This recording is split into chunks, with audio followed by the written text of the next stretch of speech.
Bapak Ibu, saudara-saudariku yang terkasih dalam Kristus Yesus, kita bertemu lagi dalam sapaan Tuhan hari ini. Hari Jumat, tanggal 12 Februari tahun 2021. Namun sebelumnya mari kita bersatu di dalam doa. Damai sejahtera Allah yang melampaui segala akal, itulah yang memelihara hati dan pikiranmu di dalam Kristus Yesus Tuhan kita. Amin. Saudara yang terkasih dalam Kristus Yesus, sapaan Tuhan buat kita hari ini terangkat dari kitab Evangelium Lukas pasal yang ke-24 ayat yang ke-53. Demikian firman-Nya. Mereka senantiasa berada di dalam bait Allah dan memuliakan Allah sampai jatuh firman Tuhan. Saudara yang terkasih dalam Kristus Yesus, saya mengangkat tema dari kebenaran firman ini, yaitu di dalam bait Allah.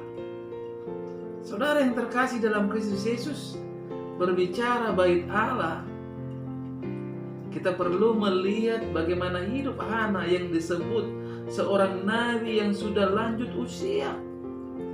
Kesukaannya tinggal di bait Allah sambil menanti-nantikan penggenapan nubuatan akan datangnya Mesias. Itu tertulis di dalam Lukas 2 ayat ke-36, saudara-saudara. Jadi bait Allah menjadi tempat penghiburan baginya. Dan bagi Yesus juga, saudara-saudara, bait Allah bukanlah sekedar bangunan belaka, melainkan disebut dengan rumah doa. Itu tertulis dalam Lukas 19 ayat ke-46. Serta bagi Daud, saudara-saudara yang terkasih, tertulis di dalam Mazmur 84 ayat yang ke-11. Sebab lebih baik 1 hari di pelataranmu daripada 1000 hari di tempat lain. Lebih baik berdiri di ambang pintu rumah Allahku daripada diam di kemah-kemah orang fasik. Sangat luar biasa. Artinya, saudara-saudara, mengapa Daud sampai berkata demikian? Karena ia mengalami sukacita yang luar biasa tatkala ia berada di bait Allah.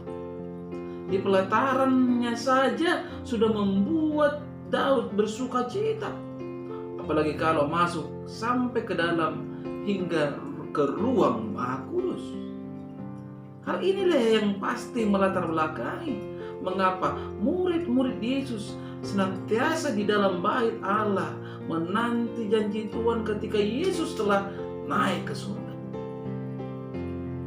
Sekarang bagaimana dengan kita, saudara-saudara? Namun dari tulisan Rasul Paulus, kita dapat mempelajari, saudara-saudara, beberapa hal tentang bait Allah.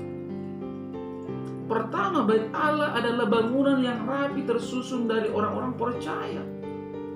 Bait Allah dirancang oleh Tuhan Yesus sebagai batu-batu yang disusun secara rapi oleh Tuhan. Hal ini menunjukkan Tuhan punya kepentingan untuk membentuk hidup kita sesuai rancangan dan kehendak-Nya. Oleh karena itu, kita harus menyediakan diri dengan segenap hati, menerima pembentukan darinya dengan respon yang terus mau belajar, taat mengenakan kehendak-Nya setiap hari. Kedua, saudara-saudara, bait Allah adalah gereja. Gereja adalah bait Allah, tempat kudus bagi Tuhan. Karena itu, sebagai imamat yang rajani, kita harus senantiasa mempersembahkan kurban syukur kepada Allah melalui hati dan bibir kita yang dibuktikan dengan perbuatan kita sehari-hari yang memuliakan Tuhan. Dan yang ketiga, saudara-saudara, bait Allah adalah tempat kediaman Allah. Allah yang sudah membeli kita sebagai bahan bangunan untuk rumah-Nya melalui Kristus Yesus, supaya Ia bisa tinggal di dalam kita. Karena itu, saudara-saudara, kita tidak boleh hidup semau kita sendiri, tetapi harus hidup sesuai dengan kehendak Tuhan. Kita harus mau dibentuk sesukanya tanpa mengeluh. Segala kesulitan hidup merupakan bagian dari pembentukan yang dilakukan oleh Allah agar kita menjadi serupa dengan gambaran Tuhan Yesus. Dan saat bangunan gereja rohani itu selesai, maka saat itu juga Tuhan Yesus datang kembali menjemput orang-orang percaya, membawanya ke tempat di mana ia ada. Orang percaya pun ada bersama dengan dia. Jadi saudara-saudara, sesulit apapun keadaan kita dalam mengiring Tuhan, pastikan kita tetap menyediakan diri kita dengan rela dibentuk oleh Tuhan menjadi pribadi yang dilayakkan sebagai anggota kerajaan Allah. Biarkan Tuhan membentuk diri kita, saudara-saudara, menjadi bagian dari bangunan yang indah di matanya.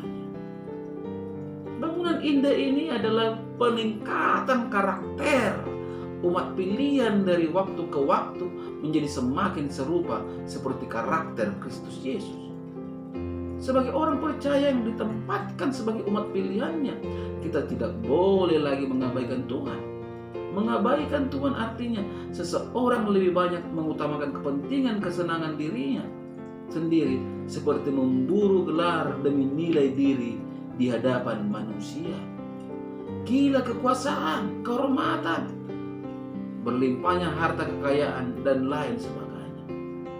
Orang percaya dipanggil untuk hidup secara luar biasa dalam kelakuan yang berstandar Kristus sendiri.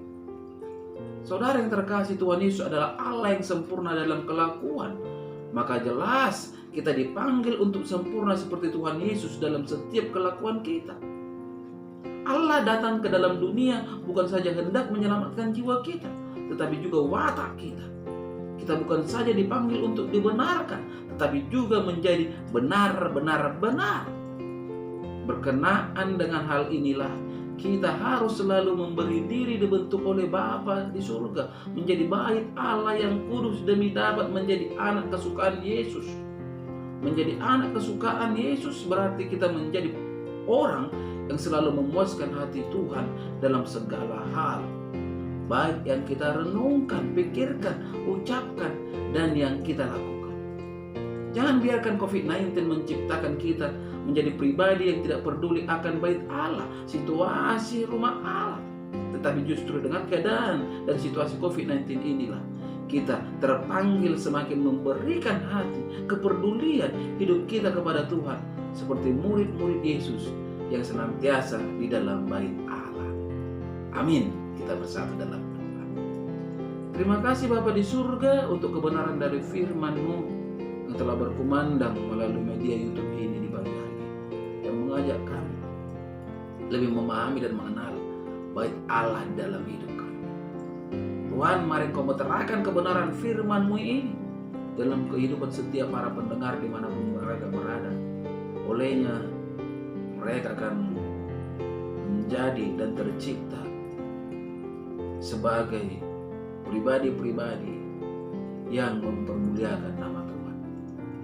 Tuhan Yesus yang baik, berikan mereka kekuatan ketika mereka lemah, berikan para pendengar kesehatan ketika mereka sakit, berikan jalan keluar ketika mereka berhadapan dengan persoalan dan permasalahan. Hanya Engkaulah Tuhan Allah kami, dan hanya Engkaulah tempat pengaduan kami. Bapa di surga, pada kesempatan ini hamba berdoa untuk saudara-saudariku, terkhusus itu aku Mama Ella.